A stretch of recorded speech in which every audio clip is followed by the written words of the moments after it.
Salam The Warriors. Dalam program Grow Up Together ini akan dibahas materi-materi pembelajaran di dalam perkuliahan di STT Sanggakala.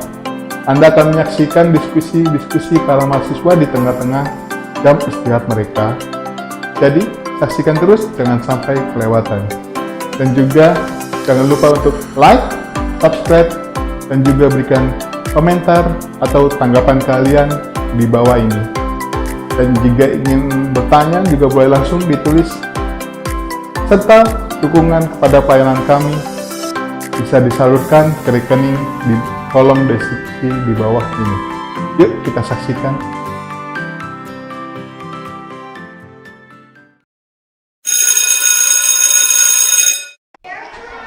Oke, kita kembali lagi di sekarang kita mau berbincang bahas tentang hermeneutik ya. Kemarin kan teman-teman kita udah bahas nih bukan seputar ya, maksudnya kita selesai kuliah hermeneutik.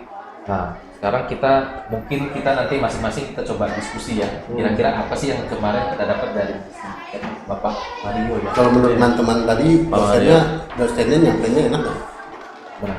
Enak sih, Lebih enak ya. lebih enak. Nangkep semua berarti. Iya.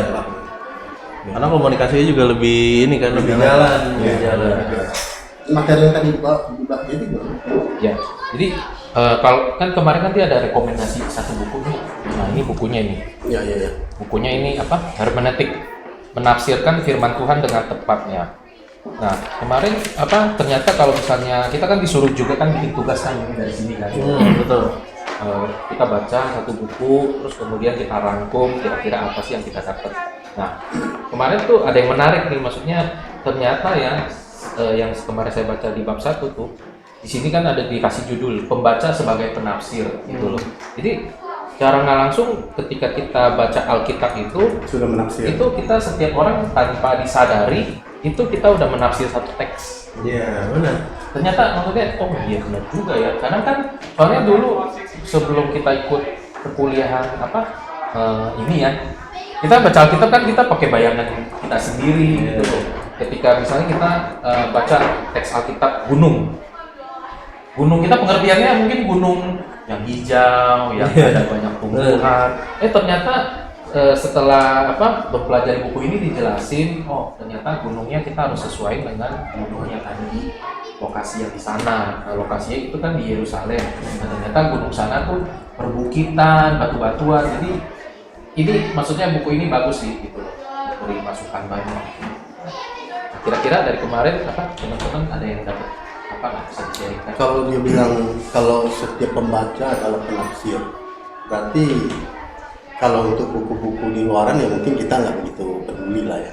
Tapi kalau mereka membaca Alkitab, nah secara nggak langsung mereka jemaat baca Alkitab itu otomatis mereka menafsirkan sendiri. Ya, betul. Secara tidak langsung mereka sudah menjadi hermeneutik Alkitab itu. Tapi kan konsepnya kan masing-masing punya imajinasi sendiri-sendiri dalam melihat ayat-ayat yang ini. Nah, orang ini menafsirkannya misalnya yang tadi itu di gunung dia seperti apa, gunung saya seperti apa, gunung kamu seperti apa gitu loh.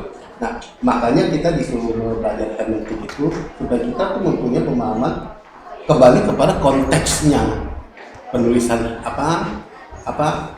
ayat ini, konteks ini pemahaman ini berapa tahun yang lalu, terus siapa aja penulisnya, terus dikonteksnya seperti apa, keadaan situasi itu seperti apa, gunung yang mereka bicarakan itu gunung seperti apa. Kalau kita orang Asia kan ngomongin gunung kita hijau. Betul. Kalau gunung mereka kan boro-boro hijau, Tandus. batu semua, nyaris tidak ada pohon gitu. Kalaupun ada pohon itu pohon yang satu jaraknya jauh-jauh dan itu pun kering gitu. Jadi secara nggak langsung kalau kita baca Alkitab, ketika kita lihat ada kondisi kayak padang gurun atau kayaknya kita mesti cari tahu dulu latar belakang itu mereka di lokasinya seperti apa. Ya. Jadi ketika kita membaca tuh pas ngebayangin juga nggak salah gitu. Tapi memang saya ini sih maksudnya dulu baca Alkitab pun gitu sama. Saya benar yang dikatakan langsung secara langsung menafsir, langsung membayangkan imajinasi yang dengan apa budaya yang sekarang. Saya hidup di zaman ini, saya mikirnya pakai dia zaman yang apa sekarang. Alkitab ngomongin dengan apa yang saya alami pengalaman sendiri gitu. Benar ini seperti yang dikatakan Bung, maksudnya nih kita cenderung berpikir bahwa pendalaman kita sama dengan apa yang dimaksud oleh Roh Kudus atau penulis asli dari kitab tersebut. Jadi pada saat membaca sebuah teks Alkitab di buku ini katakan kita membawa sebagian diri kita dari keadaan, pengalaman, budaya, serta pengertian terhadap kata-kata dan gagasan tertentu. Nah ini yang kemarin saya coba baca, ya ternyata benar. Nah ternyata setelah membaca buku ini hermeneutik, ini buku ini setidaknya membantu kita nih. Jadi kalau membaca teks itu ya setidaknya jangan lupa. Itu makanya itu kan kalau kita belajar juga tadi kan kalau yang namanya menafsir itu nantinya akan ada dua ya benar ya. Jadi konteksnya kita tarik ke dalam kita atau kitanya masuk ke dalam konteks seperti itu kan. Karena memang pada saat penulisan kan kita juga nggak ada di sana dan tahunnya berbeda dengan budaya yang berbeda dengan keadaan mungkin apapun. Makanya kalau kita baca lebih lagi di buku ini mulai dari geografis apa semua dibahas di sini. Ya. Karena memang kita nggak ada yang sama, jadi kita suka bingung kayak misalkan siapa yang makan belalang? Yohanes makan belalang. Nah kan kita juga nggak tahu belalangnya itu belalang yang seperti binatang kan? Ya. Atau ternyata tumbuhan kah? Karena saya juga pernah tahu kalau belalangnya itu ternyata bukan binatang seperti itu. Nah itu kan yang kadang kita masih apa ya? Kita nggak ngerti nih yang ditulisin di situ tuh belum kita pahami. Oke. Makanya ini ya ilmu nafsir ini ya. Bener. Sebenarnya diperlukan juga kepada setiap orang ya. Apalagi jujur kan kita juga sebenarnya kan dari jemaat awam juga nih. Karena dibekali di gereja dikasih ada kesempatan mengambil ternyata banyak manfaat ilmu yang bisa kita dapatkan kan gitu. Bener.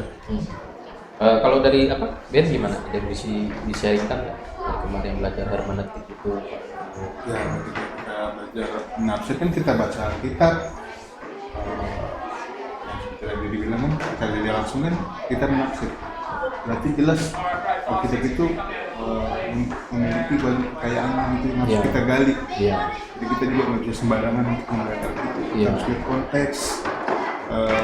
Itu juga harus lihat Budayanya, budaya, bahasa. Ya seperti itu sih. Kurang lebih. Ya, selain lokasi juga kayaknya di dalamnya juga ada dalam teks-teks itu kan kayak seperti Mazmur. Kemarin kita belajar ada masih Mazmur aja ada masih terbagi beberapa jenis kan. Masih ada. Ada yang Mazmur tentang puji-pujian, terus ada yang masalah mereka yang mengenai pergumulan. Nah itu aja itu kita mesti memahami. Terus kemudian kita harus tahu tahun berapa itu ditulis, kemudian siapa yang menulis dan tujuan itu ditulis untuk siapa. Jadi itu yang sebenarnya kan pesan-pesan inti yang mesti yang kita dapatkan kan. Jadi ini tambahan saya kalau memang jadi yang memang penting bagi kita para teolog ya. Kita ini kan kalau tidak sekolah studi di teologi ini kita ini disebutnya para teolog. Penting bagi kita memang untuk menggali sesuatu itu mempunyai toolsnya, karena ada tools itu misalnya yang seperti belalang ini sebenarnya binatang apa tumbuhan nih. Nah berarti kan kita harus kembali kepada bahasa aslinya. Bahasa aslinya ditulis ini belalang dalam arti terjemahan Indonesia, karena banyak Alkitab kita kesalahan terbanyak itu pada terjemahan. Terjemahan yang dapat kesalahan terbanyak. Aslinya mah kagak, aslinya tetap ya. Nah terjemahannya yang mendapat kesalahan itu terbanyak di situ ya. Nafsiran rasanya ini yang sebutnya seperti itu. Kita pernah lihat bahwa terjemahan kita LAI, ya kan? LAI aja karena tidak konsisten dalam satu kata itu diterjemahkannya. Kenapa kata pertama ini diterjemahkannya ini dan kata yang sama kenapa berbeda? Betul ya? Di LAI ada kata-kata ini. Kenapa tidak konsisten pakai kata pertama itu dan seterusnya itu sama gitu? Tidak. LAI maka ada. Kenapa kata ini sama? Ini kata di Ibrani, Yunani misalnya katanya ini. Kenapa yang kata pertamanya ini, arti terjemahannya ini, kenapa yang terjemahan keduanya berbeda? Padahal sama. Ya, ini yang sering dapat banyak kesalahan itu di sini gitu. Nah memang kita disuruh paksa untuk belajar hermeneutik ini kita disuruh, karena di dalam penafsiran satu Alkitab itu punya dua metode, satu exegesis, satunya lagi eisegesis. Exegesis sebetulnya garis besarnya itu begini, kita menggali Alkitab itu sampai ke akar-akarnya. Alkitab yang kita pakai ini, sebelum kita berikan kepada jemaat, kita gali sampai ke akar-akarnya dan kita olah, kita gali, dan setelah mendapat maknanya karena kepada jemaat itu yang exegesis. Nah kalau eisegesis ini yang salah, yang tidak boleh dipakai. Eisegesis ini itu memakai opini-opini luar, memaksa masukkan ke dalam kitab ini. Nah ini yang sering salah, karena ini ada pencampuran dari opini-opini luar. Mereka banyak memakai, anggaplah sekarang ya, kalau motivator aja bisa menimba dan membicarakan Alkitab secara gamblang. Iya, mereka mengutip dari ayat Alkitab kan. Karena mereka memang sudah menguasai public speaking. Ya kan, mereka sudah luasa dan sangat bebas, jadi nggak kesulitan. Alkitab satu ayat dicomot bisa jabatkan ini. Nah ini yang maksudnya eisegesis. Karena kenapa? Dia memakai opini-opini hasil belajar dari luar ini, memaksakan masuk ke dalam firman yang seharusnya tidak begitu. Justru dia harus kita para teolog untuk dipaksakan membaca Alkitab ini bukan dari ayat yang dicomot itu. Kita tidak bisa melepaskan konteks ayat dan konteksnya, nggak bisa. Itu ya, main comot dari ayat ini dan melepaskan konteks keseluruhannya ini masalah. Kalau seorang kita yang mau berdiri di mimbar menjabarkan ayat itu secara melepaskan konteks itu salah. Kita baca dari kopnya itu sampai selesai, terus dapat dukungan dasar dan tanda ayat kaki itu ya. Harus didukung tuh. Kalau ayat ini berbicara di sini, nanti di ayat lain di kitab lain ada harusnya di situ. Nah itu harus didukung juga. Nah, kembali kepada sejarahnya juga mesti pelajari. Kenapa surat ini ditulis? Untuk apa? Untuk apa? Itu penting. Nah, kata-kata yang diulang itu penting. Ya. Kalau kata-kata yang diulang cuma satu pemikiran kita, berarti ada penekanan kasus di situ. Betul. Gitu. Dan kita para teolog ini harus tahu dan peka. Gitu, dalam satu nggak boleh main comot aja. Ayat itu dijabarkan itu namanya eisegesis. Kalau exegesis, nah itu benar. Dari Alkitab. Ini kita harus paham seperti itu. Banyak para teolog atau motivator memakai exegesis itu bahaya. Exegesis itu bagus kedengarannya. Karena kenapa? Yang exegesis dari luar itu karena cocok dengan umat. Ya, karena sifatnya lebih umum. Lebih umum terus orang motivator ini bisa membuat mengkompres bahasanya itu enak dan nyaman. Gitu. Dan umat lebih suka. Dan nanti mungkin akan datang ya akhir zaman itu jemaat terus lebih suka yang begitu. Misalnya yang exegesis ini, yang kebenaran ini mereka susah menerima. Ini kemarin kan Pak Mario juga ingetin kita kan, kalau ketika kita membaca sebuah teks, kalau usahakan menafsir jangan keluar dari konteks itu. Jadi kita nggak kemana-mana, menjabar kemana-mana. Nah sebenarnya ini tantangan buat kita nih yang sekarang lagi belajar juga nih, yang kita harus setuju itu exegesis, kan? Itu apa? Jadi berusaha menemukan maksud asli dari perkataan Alkitab itu. Maknanya. Nah, jadi begitu kita udah ketemu maknanya, ya kita menjelaskan itu setidaknya lebih mendekati lah dengan makna yang mendekati sesuai dengan teks Alkitab. Kalau ngomong bahasanya simpelnya begini, kita para pendeta atau hamba Tuhan yang memberikan firman di atas mimbar ini, nanti next kalau kita punya kesempatan diberikan Tuhan kesempatan, kita tuh sebetulnya kayak koki tong pesat. Jadi kita ngambil firman ini, cari bumbunya, kita masak, kita olah, kita bikin enak makannya, suguhkan kepada umat. Dan kalau bisa umat benar-benar makan dan nyaman, enak, dan minta tambah, berarti berhasil. Nanti dan mereka bisa menerima dan mencerna firman itu, makanan yang sudah kita olah itu kepada mereka. Kita tuh kayak kopi sebetulnya. Kalau bisa ya, kalau yang berhasil itu dia tuh kayak lapar. Wah, kopi ini pendeta ini nih, berarti firmannya enak nih, nah itu udah berhasil. Coba aja Betul, cek pendeta yang udah berhasil, berarti dia masak jago. Dari kemarin aku ada ini. Kalau bahasa ininya kan hermeneutik apa disebutnya kan? Ini apa? Bagian dapur kan? Iya. Iya, benar. Bagian dapur kan? Hermeneutik itu bagian dapur, gitu loh. Itu semua urusan itu ada di dapur itu, olah di situ. Gitu. Dan itu disuguhkan kepada umat. Dalam konteks kebenaran ya, konteks kebenaran. Jangan melenceng ya. Jangan melenceng gitu. Jangan salah menafsir karena banyak juga yang tidak memakai penafsiran yang relevan, akhirnya jauh dari konteksnya. Miss penyampaiannya umat malah kalah langkep gitu. Itu bahaya. Iya. Memang untuk pemula takut, aduh Pak saya takut nih, takut kenapa? Takut nanti jemaat sesat gara-gara saya nanti. Ya betul. Ya kan? Ada pikiran Ada. seperti itu sih. Nggak usah takut. Jadi beban. Nggak usah takut itu dan itu jadi beban ini. Tuhan tahu kok. Betul. Kalau kamu mulainya sudah salah, ya kan? Oke, kamu masih belum ngerti, dalam kutip kamu masih pemula. Nanti perjalanannya ke sana akan benar terus gitu. Dan setelah yang salah itu bisa dibenarkan gitu. Pemahaman kita kan tidak boleh terlalu kaku, harus fleksibel gitu loh. Kalau untuk iman harus kaku.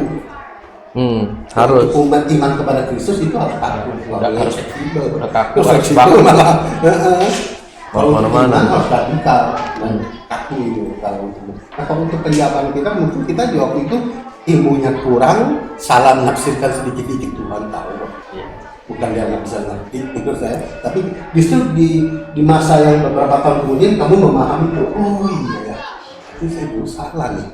Itu bagus dong, berarti ada penyesalan, oh saya salah, saya harus benerin nih konsepnya, konteksnya nih, ya kan? Itu, nggak usah takut, maju aja, jalankan amanat agung itu maju aja, nggak usah ragu gitu. Ajar aja katanya sih. Setuju. Siapa yang ragu? Ada yang ragu? Kemarin tuh aku juga nangkep satu gini, bahwa kita tuh memang ketika di mimbar atau dimanapun itu bentuknya kita bukan motivator. Ya. Tapi memang kita benar-benar memberitakan Injil. Sampai kemarin ada satu perkataan yang aku tangkap bahwa ketika kita memberitakan Injil itu nggak usah takut orang mikir, oh ini nggak ada sisi rohaninya nih gitu. Tapi kita membuka apa yang memang sebenarnya kita mau bicarakan. Kita mau buka fakta-faktanya. Jadi belum tentu kita menafsirkan suatu ayat itu langsung kita tafsirkan ini kira-kira kalau ditarik nih ke kehidupan sekarang nih kira-kira relevansinya apa nih? Iya. Padahal sebenarnya ayat itu hanya ingin menunjukkan sisi lain dan fakta-fakta lain yang mungkin nggak ada relevansinya dengan kehidupan sekarang. Tapi kita perlu tahu itu. Nah ini yang orang-orang kadang nggak mau lihat. Jadi orang maunya lihat ketika kita beritain Injil, oh harus ada nih yang berhubungan sama gue, harus ada yang enak gue dengar, iya yang bisa saya dapat. Padahal ketika kita beritakan Injil itu kan apa ya? Nggak hanya terdiri dari Matius, Markus, Lukas dan Mazmur yang sering dihotbahin gitu kan. Kalau misalkan kita mau lihat lagi kayak imamat yang hitung-hitungan segala macam, mungkin ada pengkhotbah, ada ratapan segala macam, itu kan masih harus dibukakan lagi. Yang mungkin maknanya itu memang nggak ada hubungannya, tapi ya kita harus tahu. Seperti itu sih. Yang kemarin aku dapat. Jadi untuk para umat juga ketika lihat ketika lihat hamba Tuhan memberitakan Injil kebenaran gitu ya, jangan dilihatnya wah ini nggak bagus nih, bagusan pendeta yang itu. Kalau pendeta yang itu ngomong, gue kayaknya kebangun nih. Nah itu jangan jatuhnya mungkin kayak ya balik lagi, sekali lagi ingat bahwa pendeta itu memberitakan Injil kebenaran, bukan motivator gitu. Ya sebenarnya kalau dicermati Alkitab sebenarnya itu satu buku yang ceritanya kompleks, banyak sekali kejadian, mana kita juga harus tahu urutan, ada sejarahnya ya, kronologinya bagaimana sampai dari perjanjian lama ketemu perjanjian baru, masing-masing itu gimana ya, ada nilai tersendirinya, ada cerita tersendiri, sejarah tersendiri, terus kemarin kalau nggak salah sastra juga tersendiri gitu. Jadi memang perlu, bagi saya sih memang perlu belajar ya. Kalau misalnya kita nggak belajarin, hanya baca aja atau nggak ada masukan dari luar kayak buku-buku seperti ini, mungkin akan juga tidak mudah untuk membaca Alkitab. Iya makanya disebut Alkitab, Al itu kan besar. kitab itu kan buku. Nah di dalam kitab yang besar itu ada 66 buku di situ. Ya kan? 39 perjanjian lama, 27 perjanjian baru, ya kan? Digabung yang satu kitab. Nah itu semua memang kompleks, semua ada di situ. Nanti kita kitab gitu. Nah memang Alkitab kan dari tahun di kanon pertama sampai sekarang nggak pernah berubah. Isi maknanya tuh nggak berubah. Yang berubah tuh manusianya yang menafsirkannya. Ya, sekarang terjemahan. Benar nggak? Setuju nggak gitu kan? Iya. Terjemahan aja banyak ya. Kitabnya berubah nggak? Kagak. Kitabnya mah tetap ini aja. 10 tahun, 20 tahun, 50 tahun kemudian dari kita sekarang ini tetap masih kitab ini juga yang dipakai gitu. Tapi kan yang berubah apa? Manusia yang menafsirkannya ini. Nah makanya lihat dari frame mana kita mengukur Alkitab ini, ya kan? Pakai frame apa kita mengukur Alkitab ini? Ya? Itu yang penting sebetulnya. Frame masing-masing, pandangan masing-masing, gitu. Makanya Alkitab kalau menurut frame-nya dokter apa? Frame-nya insinyur apa? Frame-nya bisnis apa? Yeah. Masing-masing menjabarkannya beda. Betul. Yesus yang mereka memahami seperti dokter, seperti insinyur, seperti pebisnis itu beda-beda. Dia mempunyai pemahaman sendiri-sendiri, ya kan? Kalau dokter kan menurut dia tuh Yesus tuh seperti ini, ya kan? Orang bisa menghidupkan orang, membantu orang, supaya orang sampai sembuh atau memberikan ilmu kekuatan. Tapi bagi pebisnis beda lagi. Yesus itu ibarat orang yang memberikan dia berkat. Dia pebisnis.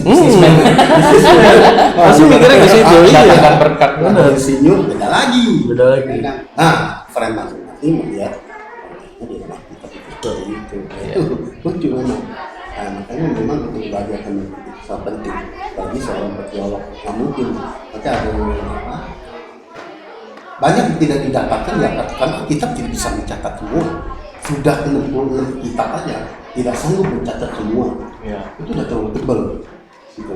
Bagaimana setiap kejadian itu dimasukin, baru ya kan? Kayak jeda, ingat nggak yang kita belajar itu Maliaki ke Iya. Ada jeda. silent years. Iya. Itu berapa tahun? Lebih Testament. 400 tahun. Iya. Kurang lebih 400 tahun silent years. Tuhan diam. Seakan-akan dia. Tapi kita pikir nggak ada kejadian. Tapi setelah dipelajari, Ada. masalah instrumental itu apa? Intertestamental. Nah itu ternyata banyak kejadian-kejadian itu yang sampai di Lahirnya orang Saduki, betul. apa, Di situ. Makanya sebenarnya nggak salah juga ya, Om Riko, kayak apa ya? Kayak kita baca Alkitab nih, tapi mungkin dengan paduan sejarah yang lain supaya makin lengkap Memperkaya. ya. Iya. Memperkaya tapi jangan sampai memperserong. Iya, benar. Memperserong kita dalam kebenaran loh. Kok kejadian tetap patokan kita, tolak ukur kita adalah Tetap Alkitab. Bible. Gitu ya.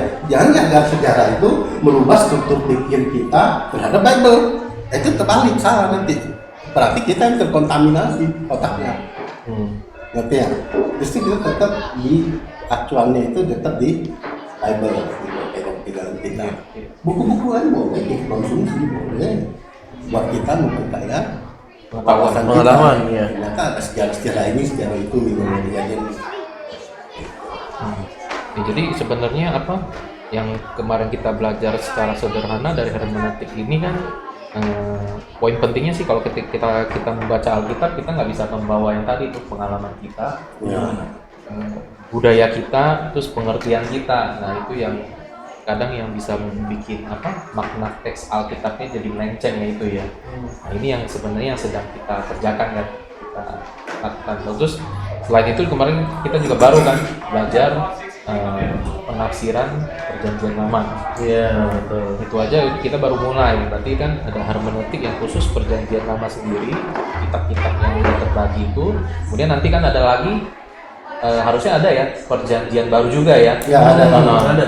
Berarti kan soalnya konteks historis yang di perjanjian lama sama yang di perjanjian baru aja udah jauh berbeda budayanya.